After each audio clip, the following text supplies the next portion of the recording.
in the world. All he wanted to do was literally just like make it so healthcare and college were more affordable, which is pretty much a standard amongst any it's pretty much a standard amongst any first world countries right now. Any G7 countries besides us.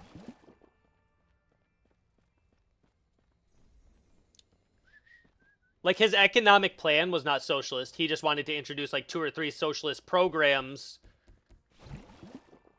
that he wanted to unprivatize healthcare and make the first 2 years of college free. That's what he wanted to do.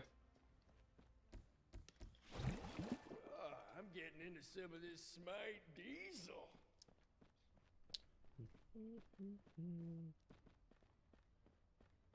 How are they going to make money off that? You don't. He already like, if you actually looked at his detailed plan about how you do that, he said you would pay more taxes on capital gains if your net worth was over a certain amount. Okay. You don't make money off that. You're spending more money, but if you actually look at the people that would be able to go to college and then the people that would be spending less on healthcare, so if you're wondering how would you pay for that, if you ever actually look at any standardized healthcare that's not privatized, where you're not paying so much for healthcare and it's actually fixed, you would actually have people getting more preventative care, which would end up saving you money in the long run. Same thing with going to college. If people went to college and didn't put themselves in hundreds of thousands of dollars in debt, so the banks weren't just making all that money, they would be able to use that money that they would normally be paying interest on, and they would be able to put that back into whatever they wanted. So it would offset pretty easily. I mean, not pretty easily. It wouldn't be an easy thing to do, but... It wouldn't be an easy thing to do, but it'd be easier than what we're dealing with right now.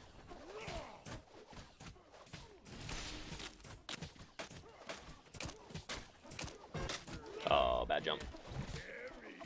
Bad jump.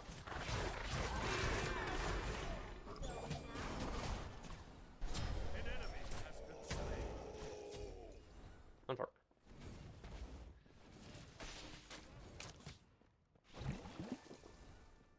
Because, I mean, like, we could ask the same questions, like, how would they afford it? And then I could just ask the same questions. It's like, well, how are Americans affording the healthcare and college system right now? We're not. Everyone's putting themselves into debt. Like, those are the 2 biggest debt-driving factors. Those are the 2 biggest debt-driving factors in America right now, which put people in the most amount of debt, which means banks are just making money off of the people. So it's like, we could ask, like, how would America be able to afford it? And it's like, well, how can the Americans afford what we're doing right now? We can't. You know what I mean? I don't know what the solution is. And again, yes, even to me that I've told people some of his ideas, I don't really know if they would work. But I just know what we're doing right now for sure isn't working, right? That's so, like, I don't know. And would he have been able to get those to actually go through Congress? Probably not. I'm just saying, like, I just think he's a genuinely, like, a good guy who would have been a good candidate that I think both parties at least would have respected. It would have been the closest we've come to, like, bipartisan actually working together more, I believe. Because I feel like even, like, the hardcore Republicans would still recognize that it wouldn't be as divisive. Healthcare is the most scaring thing to me. If it's going to, I feel like it's going to be because of some medical expenses. I mean, out of pocket, I've probably paid close to $50,000 to $75,000 over the past 15 to 20 years for healthcare related things for myself and the family.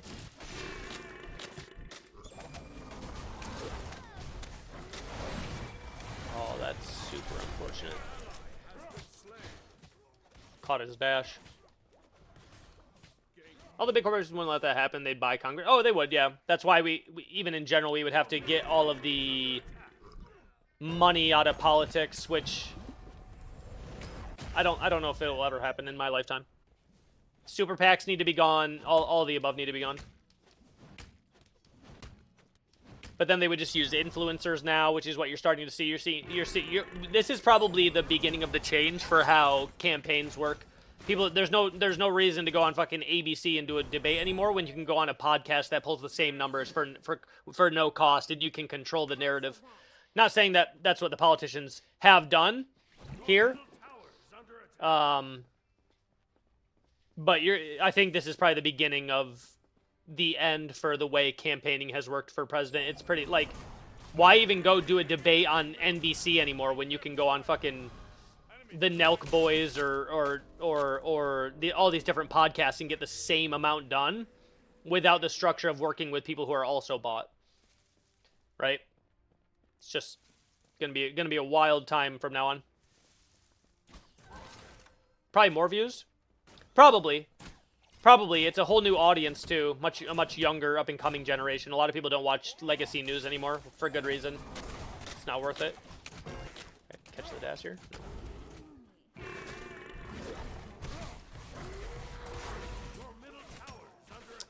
Where you're just gonna turn 5. Like Joe Rogan's podcast for sure probably got more. Hello? Joe Rogan's podcast for sure probably got more views than like, you know, like an interview with Fox News, to be honest with you. And the thing is that Fox News, NBC, CNN, they're always gonna have their own agendas that they're pushing. And I feel like you'll have that less with individuals that have their own podcast who just happen to have a political person come on their thing. Don't get me wrong, they could be incentivized too, but Enemies in middle lane. Enemies in the left jungle.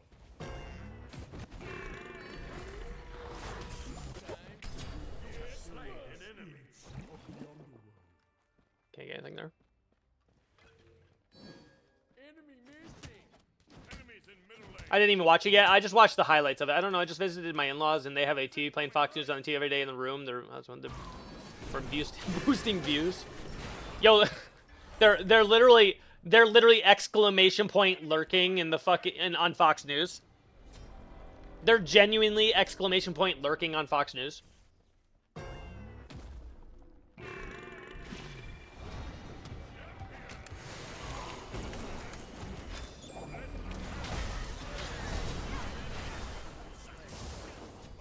I don't know if I want to because all Trump talk, but the border really is the economy the best ever. I'm like, dude, talk about something else. I don't know if I want to cause all Trump talks. It's about how his economy. Oh, if you don't know if you want to watch it. Oh, yeah. The thing I dislike the most is that they keep talking about things that Americans, the general everyday American, doesn't understand. People clearly don't know how tariffs work, right? People clearly don't know how tariffs work. The border situation, they act like it's solvable with just a wall, which it's not. We don't have a process for fucking to get people here legally, like as easily anymore. Oh, I thought it was gonna hit me. We want to influence legal immigration, right? Rather than just put up more of a wall. Don't get me wrong, a wall is important and the border needs more funding. Like, the things that people talk about, like, it doesn't even make sense. Like, when people are talking about the economy right now, the economy is not worse inherently because of Biden. The economy is worse right now because of COVID. It's going to take half a decade to recover from COVID alone, from all the business disruptions that COVID caused. And that's for the entire world. The entire world has a worse economy than it did 6 years ago. Everywhere does. And these things are all in nuance, but people just talk about them as political campaign points. So it's like, you think Biden came in and changed so much in the last 3.5 years that the economy is just outright worse and because of policies he changed? Like, brother, we're still on the Trump tax code. We're still on the Trump tax code right now. Like, we're still on some of the the tariffs and some of the things that we're still on some of that right now. People don't understand that, like, a president doesn't just come in, change things to the way they want them, and then immediately see an impact on it. And even same thing for Trump. Like, even same thing for Trump. Like, when Trump took office and they, like, blamed him for, COVID and blah, blah, blah, blah, blah. Don't get me wrong, he mishandled quite a few things. But, like, it's not as simple as just...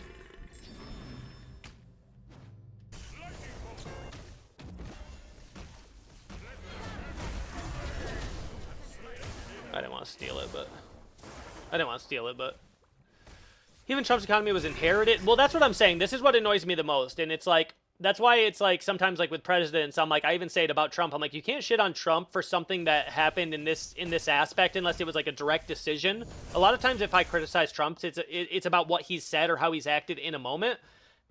You can't be like, look at the way things were in 2019. They were so much better under Trump. And it's like, you need to point out specifically what you're talking about changed.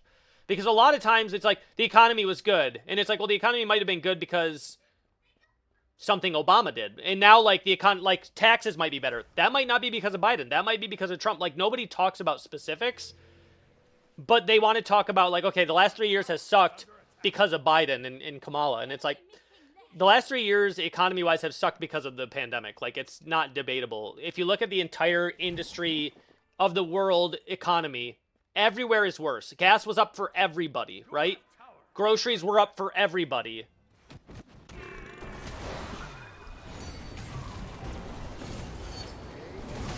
Gas was up for everybody.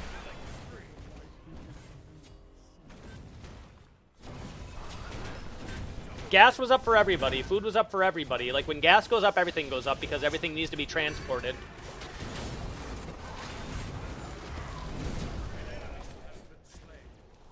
Gas was up for everybody. Food was up for everybody. Importing was up for everybody. Like, it's just... Or not importing. The cost of, like, importing anything because of the cost of traveling with it. Shipping was up for everybody. It's just like... And you can't blame that on Trump either. You can't blame it on either of them. If you want to be realistic, if you want to look at COVID impact, if you look at, like, the average increase in cost of goods and the average increase in cost of gas and everything, we actually did better than pretty much almost any other nation.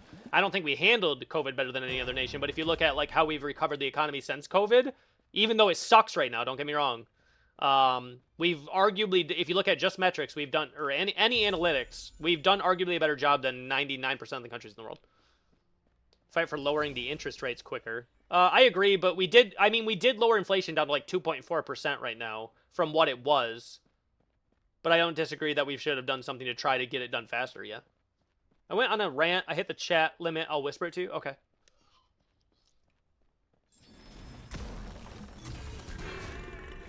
Bach is scary. Sometimes I just play better when I'm not thinking. Sometimes I just play better when I'm genuinely not thinking and just ranting. I just hate this idea that people use these political talking points and they really don't know what they're talking about. And half the time, like, it's not even...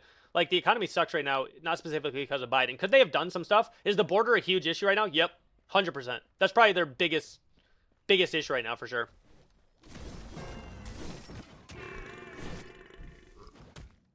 Enemies incoming. Enemy missing.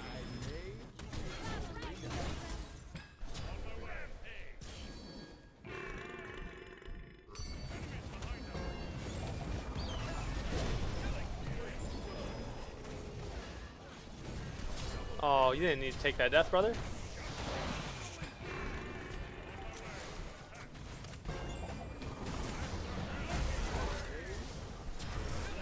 Didn't need to take that death, brother. Okay, but is the border actually a huge issue? Your team has destroyed. The issue is they haven't received enough funding, and that is partially Trump's fault for getting the Republicans to vote down the recent aid bill, which was bipartisan. And they're not able to sufficiently get enough legal immigration kept track of. So yeah, I mean, yeah, I think so. I think the border is a big bipartisan issue right now, and I don't think it's been handled well. And I do hold Biden and his administration accountable for not being able to get bipartisan legislation done to get funding there, even though I do think... Okay. Even though I do think part of the accountability does lie on Trump for getting that bill shot down, so he could use it as a political tool.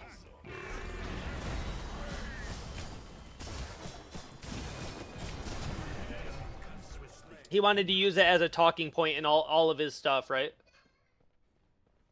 Under every Democrat, the border is an issue. Is that true? Why is it always an issue under Democrats, though? Is it like there is funding until the Democrats get in, then they just remove the funding? Why is it, like, what would cause it to always be an issue, though? Like, why, if we have a structure set up that works, does it matter who is in president? That's what I don't understand. Like, do the Democrats just come in and not ensure funding after their term starts?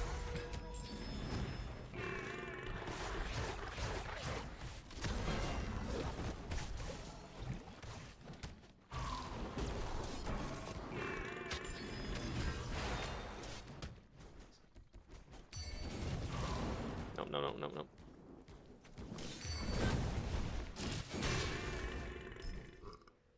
Not even close. I may. Nual. The whole immigration argument hinges on the fact that most of the illegals in the country are from people sneaking over from Mexico, which has never been true, according to the Mitch McConnell, the Republican leader. Trump specifically killed the boer. Yes, that's my main concern. I mean, I do hold accountability to the president for not being able to get that done, because that anything that falls under something failing does go to the accountability of the president, right? So that, you know, there could have been a bill funding, you know, funding more funding for the wall, or not the wall, but the border in general. But we are getting a lot of immigration from undocumented immigration from Mexico. It's not as much as some of the talking points show, but it is enough to be concerning.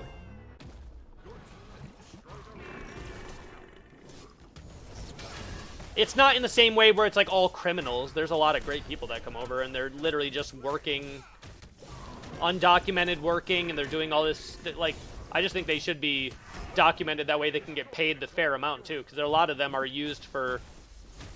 A lot of them are used for.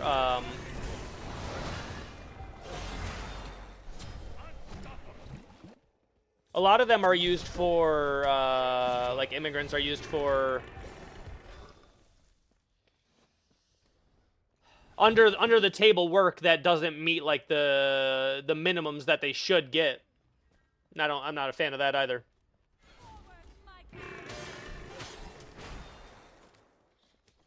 You get him? Sorry, mate. I may or may not. Has always been visa overstayers in lots of countries, but we have a ton of Canadian. Yeah. Like I said, people over embellish. Like it's just like, oh, it's just a bunch of Middle East terrorists coming up through Canada. They're flying to this part of or it's not Canada. They're flying to this part of Mexico, and then Middle Eastern terrorists are coming up through. Like, Jesus Christ, brother. That's like, don't get me wrong. Like, yeah, we want to prevent that for sure, but like, that's not like the bulk of immigration, or illegal, or even illegal immigration.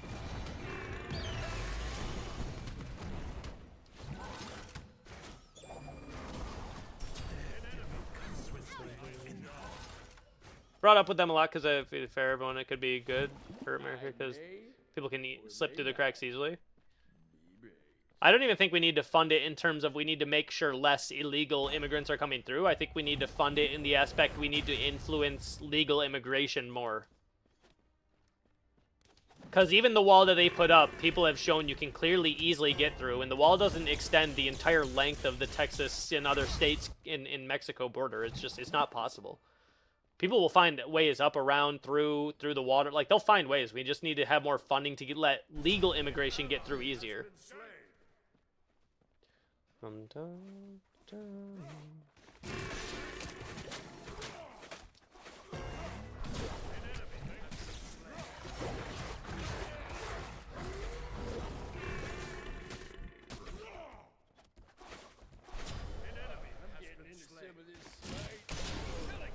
I'm for. Unfort.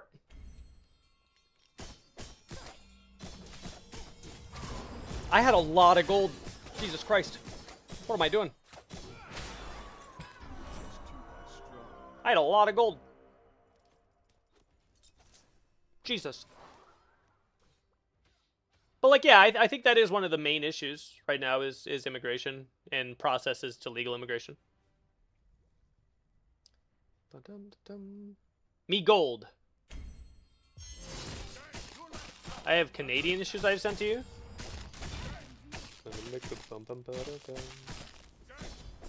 Everyone blames Trudeau for the economic crisis, but sure, it was great before COVID. But what could he have done? Russia is the second biggest oil. That's yeah. What you just said is another thing as well. People think that like the increased price in gas also was like, oh, that's clearly Biden's administration issue, and it's like, I don't know if y'all realize this, but gas went up the second that the Russian-Ukraine war started, and that we imposed sanctions on Russia, which means we stopped trading with them, which means we had less people to go through for oil, which means they can increase the price because there's less suppliers for it. The entire world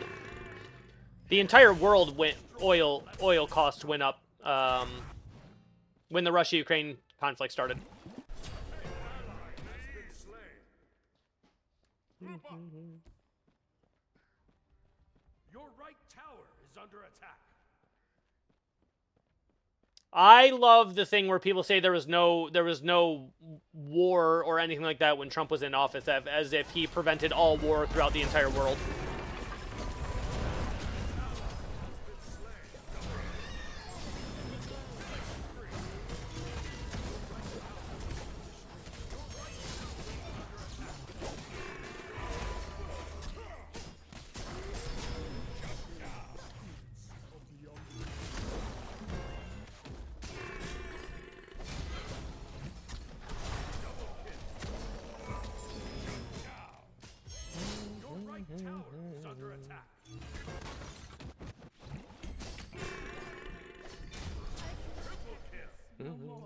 Killing spree.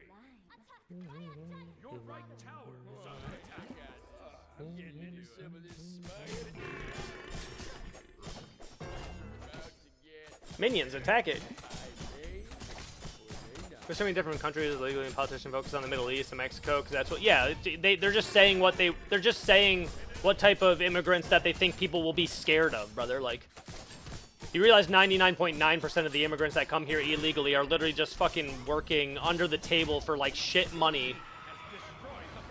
Like, we don't want that either. Like, if you're gonna come here and work, like, come here, pay taxes, you know, get paid correctly too. It's not just about fucking scary immigrants that are eating your fucking pets, brother. Like, that's where it's just it's so wild and dumb.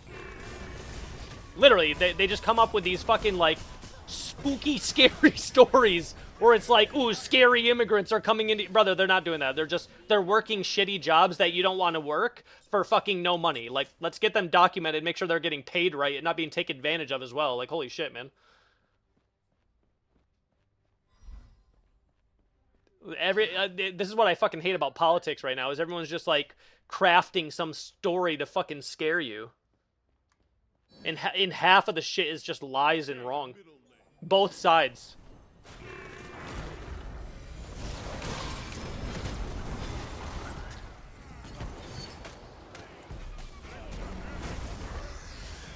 Okay.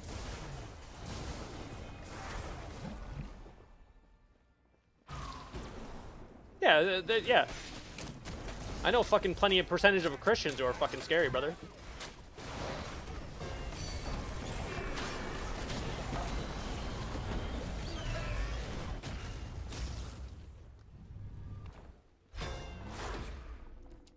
Yeah, right, brother.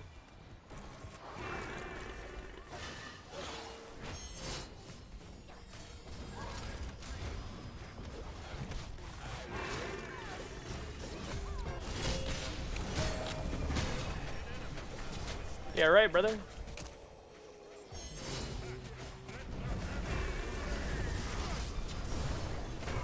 Slayed an enemy. I'm getting into some of this Smite diesel.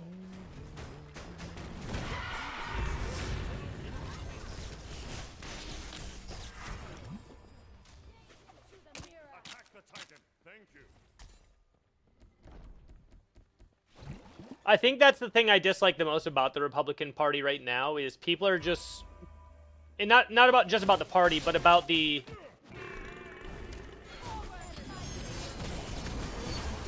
not just about the party, but the like diehard Republicans themselves, right? I think that's why you're seeing a lot more independents now lately.